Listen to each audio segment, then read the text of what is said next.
अस्सलाम वालेकुम नाज़रीन, पाकिस्तान न्यूज़ में ख़बर शामिल कंदासीं पिरियालो खां। जी नाज़रीन, पिरियालो कणक जी ख़रीदारी जा मर्कज़ न खुली सघिया। वापारी सस्ते अघ ते कणक ख़रीद करे ज़ख़ीरो करण लॻा। कणक जी खोट जो अंदेशो वधी वियो। वापारियुनि जा 6 लख मण कणक जे ज़ख़ीरो अंदोज़ी शुरू। सस्ते अघ ते कणक ख़रीद करे कराची ऐं पंजाब में विकिरो करण जो इंकशाफ। ज़िले इंतज़ामिया तहरुक न वरितो। बारदानो वापारियुनि खे पैसनि एवज़ खपाइण जे करे वापारियुनि हारियुनि खां सस्ते रेट ते लखे मण कणक वठी ज़ख़ीरो करे छॾी। इंतज़ामिया सां नोटिस वठी सस्ते अघ ते लखे मण कणक ख़रीद करे ज़ख़ीरो कंदड़ वापारियुनि ख़िलाफ़ सख़्त कार्रवाई कई वञे त जीअं मुस्तक़बिल में कणक जी हथरादू खोट खां बची सघिजे।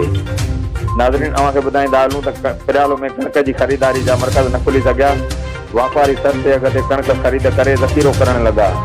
कणक जी खोट जो अंदेशो वधी वियो। वापारियुनि जा 6 लखे मण कणक जी ज़ख़ीरो अंदोज़ी शुरू। सस्ते अघ ते कणक